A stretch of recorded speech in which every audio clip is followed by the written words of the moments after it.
বিসমিল্লাহির রহমানির রহিম। সুপ্রিয় শিক্ষার্থীরা, আশা করি সবাই ভালো আছো। তো আজকে আমরা ইন্টারোগেটিভ ন্যারেশন সম্পর্কে আলোচনা করব। ইন্টারোগেটিভ এর আগে ভিডিওগুলোতে আমরা অ্যাসার্টিভ সেন্টেন্স কিভাবে ন্যারেশন ডাইরেক্ট থেকে ইনডাইরেক্ট করতে হয় সেগুলো আমরা আলোচনা করেছি। তো আজকে ইন্টারোগেটিভ ন্যারেশন নিয়ে আলোচনা করব। তোমরা একটু মনোযোগ সহিত দেখবে, তাহলে ইনশাআল্লাহ ইন্টারোগেটিভ সেন্টেন্স যে ন্যারেশন সেটা বেসিক্যালি শিখতে পারবে। বিশেষ করে সপ্তম শ্রেণীর ছাত্রছাত্রী যারা আছো, তোমাদের আমাদের স্কুলের আল স্কুলের সেকেন্ড সেমিস্টার পরীক্ষায় ইন্টারোগেটিভ সেন্টেন্সের ন্যারেশন আছে, শুধু ইন্টারোগেটিভ সেন্টেন্সের ন্যারেশন। তো 7 এর জন্য খুবই গুরুত্বপূর্ণ টপিকস এবং অন্যান্য সব ক্লাসের জন্য 6, 7, 8, 9, 10 প্রত্যেকটা ক্লাসের ছাত্রছাত্রীদের জন্য এটা খুবই গুরুত্বপূর্ণ। ইন্টারোগেটিভ সেন্টেন্সের ন্যারেশন কিভাবে করতে হয় এটা অতটা ডিফিকাল্ট না, অথবা অনেকেই ভাবছে এটা কঠিন, কিন্তু আমরা আজকে এটা আলোচনার সহিত একদম সুন্দর করে বুঝিয়ে দেব। তো ইন্টারোগেটিভ ন্যারেশন আলোচনা করার পূর্বেই আমরা যে বিষয়টা খেয়াল রাখবো সেটা হচ্ছে কি, ইন্টারোগেটিভ মানে হচ্ছে প্রশ্নবোধক, সেন্টেন্স মানে হচ্ছে বাক্য, প্রশ্নবোধক বাক্য। এই প্রশ্নবোধক বাক্যের সাথে আমরা পরিচিত ক্লাস 3, 4, 5, 6, 7 প্রত্যেকটা ক্লাসেই আমরা ইন্টারোগেটিভ সেন্টেন্স জানি। ইন্টারোগেটিভ সেন্টেন্স কাকে বলে, ইন্টারোগেটিভ সেন্টেন্স কিভাবে লিখতে হয় সেগুলো আমরা জানি। আজকে এই ইন্টারোগেটিভ সেন্টেন্স যে লিখতে হয় বা ইন্টারোগেটিভ সেন্টেন্স কাকে বলে, কিভাবে ইন্টারোগেটিভ সেন্টেন্স হয় সেটা সম্পর্কে আলোচনা করব। একটু খেয়াল করো, এখানে ইন্টারোগেটিভ সেন্টেন্স করা যায় দুইটা নিয়মে। তার পূর্বে এখানে একটু খেয়াল করো, আমি দিয়েছি বিভাগ হচ্ছে কয়টি, 5টি। অ্যামিজার, হ্যাভ ভার্ব 3টি, have, has, had, modal verb can, could, shall, should, will, would, may, might, must, need, dare, ought to. এখানে লেখা আছে ইউজ টু, অনেক সময় ইউজ টু মডাল ভার্ব হিসেবে, অক্সিলারি ভার্ব হিসেবে ব্যবহার করা হয়। এই জন্য আমি এটাকে তো গুরুত্বপূর্ণ না, যেহেতু ব্র্যাকেটের মধ্যে দিয়ে রাখছি। আর ডু ভার্ব হচ্ছে কি, ডু, ডিড, ডাজ। এই টোটাল 23, এই 23টি ভার্বকে একসাথে বলা হয় অক্সিলারি ভার্ব। মনে রাখবে, এই সবগুলো ভার্বকে একসাথে বলা হয় কি, অক্সিলারি ভার্ব। এই আর ডাব্লিউএইচ কোশ্চেন, এই দুইটা নিয়মে ইন্টারোগেটিভ করতে হয়। তো অক্সিলারি ভার্ব দিয়ে যখন আমরা ইন্টারোগেটিভ সেন্টেন্স করব, তখন খেয়াল করো, সেই ভার্বটা দিয়ে ইন্টারোগেটিভ সেন্টেন্স করলে যে কেউ বোবা, কথা বলতে পারে না, সেও উত্তর দিতে পারবে। কিন্তু ডাব্লিউএইচ কোশ্চেন দিয়ে প্রশ্ন করলে কেউই বোবা, মুখ না রেনে, কোনো শব্দ না করে উত্তর দিতে পারবে। এই জন্য দেখো, এখানে এই অক্সিলারি ভার্ব দিয়ে প্রশ্ন আছে, আবার ডাব্লিউএইচ কোশ্চেন দিয়ে আমাদের প্রশ্ন আছে।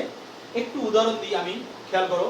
যদি অক্সিলারি ভার্ব দিয়ে প্রশ্ন করা হয়, ক্যান আই হেল্প ইউ, আমি কি তোমাকে সাহায্য করতে পারি, আমরা কিন্তু মুখ নেড়ে, মাথা নেড়ে, ইশারা ইঙ্গিতের মাধ্যমে উত্তর দিতে পারবো। যেমন ইয়েস না বলে মাথা নেড়ে সংকেত দিয়ে তারপরে আমরা বুঝিয়ে দিতে পারবো। কিন্তু কাউকে যদি প্রশ্ন করা হয় হাউ আর ইউ, সে কিন্তু মাথা নেড়ে উত্তর দিতে পারবে না, তাকে অবশ্যই বলতে হবে আই এম ফাইন, অথবা ওয়েল, এরকম বলতে হবে।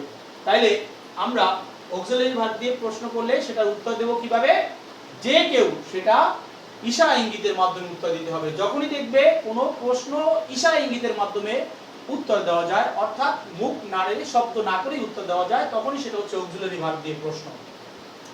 কিন্তু অক্সিলারি ভার্ব দিয়ে যদি সেই প্রশ্নটা না হয়, উত্তর যদি ইশারা ইঙ্গিতের মাধ্যমে না দেওয়া হয়, তাহলেই হচ্ছে ডাব্লিউএইচ কোশ্চেন। যেমন কাউকে যদি প্রশ্ন করা হয় হোয়েন উইল ইউ গো, তুমি কখন যাবে, এই উত্তরটা কিন্তু মাথা নেড়ে ইশারা ইঙ্গিতের মাধ্যমে দেওয়া যাবে না। সুতরাং এটাকে দিতে হলে বলতে হবে আই উইল গো, আমি যাব, একটা টাইমের সময়কে বলতে হবে। সুতরাং এটা কি, ডাব্লিউএইচ কোশ্চেন। তো এখানে দুইটা নিয়ম আছে, ডাব্লিউএইচ কোশ্চেন এবং অক্সিলারি ভার্ব দিয়ে ইন্টারোগেটিভ সেন্টেন্স হলে কিভাবে ন্যারেশন ডাইরেক্ট থেকে ইনডাইরেক্ট করতে হয়। একটু খেয়াল করো, আগে আমরা জানি যে ইন্টারোগেটিভ সেন্টেন্সকে কিভাবে অ্যাসার্টিভ করতে হয়, না হলে নেরেশন করা যাবে না, কারণ নেরেশনের মানে হচ্ছে সব সেন্টেন্সকে অ্যাসার্টিভ করতে হবে। তো ইন্টারোগেটিভ সেন্টেন্স আছে ক্যান আই হেল্প ইউ, আমি কি তোমাকে সাহায্য করতে পারি। দেখো ইন্টারোগেটিভ সেন্টেন্সের প্রথম বৈশিষ্ট্য হচ্ছে কি, সেখানে ভার্ব থাকবে আগে, ভার্ব তারপরে থাকবে সাবজেক্ট, তারপরে থাকবে অবজেক্ট। যেমন দেখো can I verb subject, can modal verb subject verb object. আর দেখো যখনই আমরা অ্যাসার্টিভ করব তখনই হয়ে যাবে subject plus verb plus object. যেমন এই সেন্টেন্সটাকে আমরা যখনই অ্যাসার্টিভ করব তখন হয়ে যাবে আই ক্যান হেল্প ইউ, আমি তোমাকে সাহায্য করতে পারি। তো ইন্টারোগেটিভ সেন্টেন্সকে মনে মনে অ্যাসার্টিভ করতে হবে, তারপরে আমাদের ন্যারেশন আমাদের করতে হবে, সেটা বিষয়টা ভালোভাবে খেয়াল রাখতে হবে। একই প্রশ্ন আছে, দেখো did you go to school, প্রশ্নবোধক। এবার দেখো এখানেও কিন্তু did you go to school, এখানে ইন্টারোগেটিভ আগে হচ্ছে ভার্ব, পরে হচ্ছে সাবজেক্ট, পরে হচ্ছে কি অবজেক্ট। আবার দেখো এখানে যখন এটাকে অ্যাসার্টিভ করব তখনই কি করতে হবে, you went to school. Went কেন হলো, এখানে ডিড আছে, ভার্বের পাস্ট ফর্ম, সুতরাং গো এর পাস্ট ফর্ম হয়ে যাবে। আর ডিডটাকে আনতে হয়েছিল আমাদেরকে প্রশ্নবোধক করতে অক্সিলারি ভার্ব হিসেবে, তাহলে কি হবে ইউ ওয়েন্ট টু স্কুল, তখন কিন্তু আর প্রশ্নবোধক থাকবে না। এবার ন্যারেশনে আসি আমরা, হি টোল্ড মি, সে আমাকে বলেছিল, ডিড আই হেল্প ইউ, আমি কি তোমাকে সাহায্য করেছিলাম, আমি কি তোমাকে সাহায্য করেছিলাম। খেয়াল করো ইন্টারোগেটিভ সেন্টেন্সকে ন্যারেশন করতে হলে প্রথমেই লেখা আছে, ইন্টারোগেটিভ সেন্টেন্সকে ন্যারেশন করতে হলে রিপোর্টিং যে ভার্ব থাকবে, রিপোর্টিং ভার্বের পরিবর্তে আক্স অথবা আক্স হবে। যদি সেই সেন্টেন্সটা এখানে প্রেজেন্ট ইনডেফিনিট পাস্ট ইনডেফিনিট না থাকে, তাহলে আমাদের নিয়ম হচ্ছে কি, যে এখানে যদি প্রেজেন্ট ফর্ম থাকে তাহলে এখানেও আক্স হবে, এস যোগ হবে। আর যদি না থাকে তাহলে এখানে আছে পাস্ট ফর্ম, তাহলে এখানে হবে কি আক্স। তাহলে যাও ইন্টারোগেটিভ সেন্টেন্সে রিপোর্টিং ভার্বের পরিবর্তে কিসের জন্য আক্স হবে, কারণ হচ্ছে ইন্টারোগেটিভ মানে হচ্ছে প্রশ্ন জিজ্ঞাসা করা।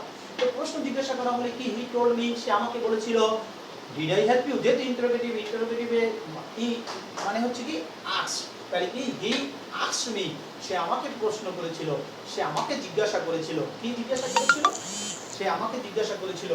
দেখো did I help you, did I help you, আমি কি তোমাকে সাহায্য করেছিলাম। ওকে, এবার দেখো আমরা অ্যাসার্টিভ সেন্টেন্সে কমা এবং ইনভার্টেড কমা উঠে গিয়ে বসাইছিলাম কি দ্যাট, কিন্তু এখানে কমা এবং ইনভার্টেড কমা উঠে গিয়ে বসবে কি ইফ। কখন ইফ বলবে, যদি সেই সেন্টেন্সটা অক্সিলারি ভার্ব দিয়ে হয়, অর্থাৎ ইন্টারোগেটিভ সেন্টেন্সটা যদি অক্সিলারি ভার্ব দিয়ে হয় তাহলে হবে কি ইফ।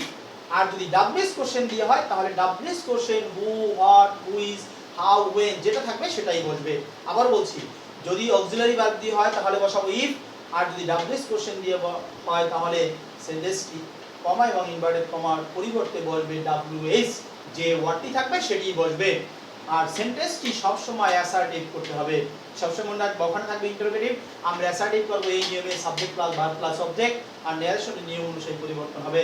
এবার দেখো এই যে সেন্টেন্সটা ছিল, এই সেন্টেন্সটা ন্যারেশন করা হয়েছে, হি টোল্ড মি, তাহলে হলো কি হি আস্কড মি। আর এখানে যেহেতু অক্সিলারি ভার্ব দিয়ে প্রশ্ন, এই যে অক্সিলারি ভার্ব, এই অক্সিলারি ভার্ব দিয়ে প্রশ্ন, এই জন্য এখানে চলে আসছে ইফ। তারপরে দেখো এখানে ফার্স্ট পারসন আছে, আমি বলছিলাম কি রিপোর্টেড স্পিচের মধ্যে যদি ফার্স্ট পারসন থাকে তাহলে সাবজেক্ট কি বোঝাবে, তাহলে সাবজেক্ট হি, তাহলে লিখলাম হি। আর ভার্বের যেহেতু 2 নাম্বার ফর্ম আছে, সব সময় যদি ডু, ডিড, ডাজ দিয়ে থাকে তাহলে এখানে যে ভার্বটা যে অনুযায়ী থাকবে এখানে ভার্ব সেই অনুযায়ী পরিবর্তন হবে। তাহলে এখানে ভার্বের আছে 2 নাম্বার ফর্ম, হয়ে যাবে কি হ্যাড প্লাস ভি3। তাহলে হ্যাড আমরা আনলাম হ্যাড, আর ভি3 এখানে মেইন ভার্বের ভি3 অর্থাৎ কি হেল্প। আর এখানে দেখো রিপোর্টেড স্পিচের মধ্যে আছে ইউ সেকেন্ড পারসন, তাহলে অবজেক্ট কি বোঝাবে, অবজেক্ট আছে কি মি, আমরা লিখে দিলাম me. He asked me if he had helped me. এবার এখানে নিয়মটা এখানে আমাদের কিন্তু দেওয়া আছে যে ন্যারেশনের একটা নিয়ম, ভি1 থাকলে ভি2 হবে, ভি2 থাকলে হ্যাড প্লাস ভি3 হবে। এই নিয়মটাই এখানে হয়েছে। সবসময় মনে রাখবে যদি অক্সিলারি বা ডু, ডিড থাকে বা ডাজ থাকে সেই অনুযায়ী ভার্বটা পরিবর্তন হবে। ডিড 2 নাম্বার ফর্ম, ডু হচ্ছে 1 নাম্বার ফর্ম, আর ডাজ যদি থাকে তাহলে 1 নাম্বার ফর্ম। যদি ডিড থাকে তাহলে হবে হ্যাড প্লাস ভি3, যদি ডু থাকে তাহলে হবে ভি1 যেহেতু ভি2 হবে, আর ডাজ থাকলেও ভি2 হবে।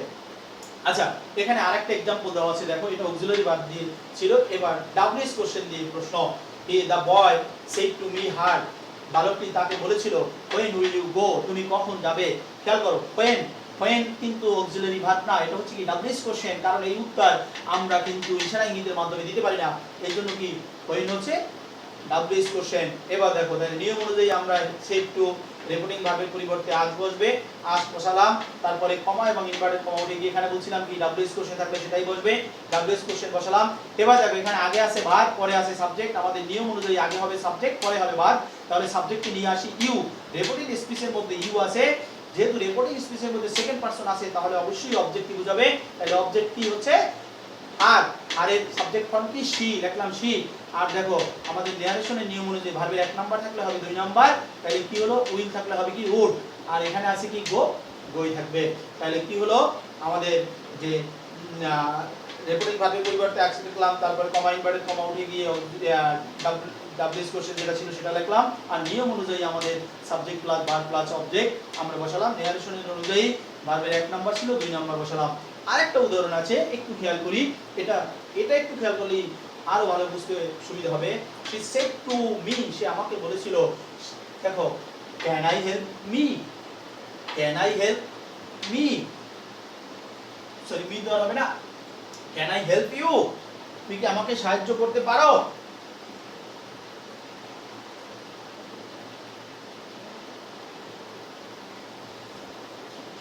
ওকে, তাহলে কি হলো আমাদের রিপোর্টেড ভার্বের পরিবর্তে আমরা রাখলাম আস্ক। তারপরে এখানে দেখো ক্যান অক্সিলারি ভার্ব, যেহেতু ক্যান অক্সিলারি ভার্ব সুতরাং আমাদের এটা কি হচ্ছে, এখানে বোঝাই যাচ্ছে অক্সিলারি ভার্ব থাকলে ইফ হবে, ইফ লিখলাম। আর দেখো এখানে আগে আছে ভার্ব, পরে আছে সাবজেক্ট, সাবজেক্ট ইউ, রিপোর্টিং স্পিচের মধ্যে ইউ আছে সেকেন্ড পারসন, তাহলে অবজেক্ট কি বোঝাবে আই, তারপরে ক্যান হয়ে যাবে কোড, আর হেল্প তো কোনো পরিবর্তন হবে না কারণ ভার্বটা একটা পরিবর্তন করেছি হেল্প।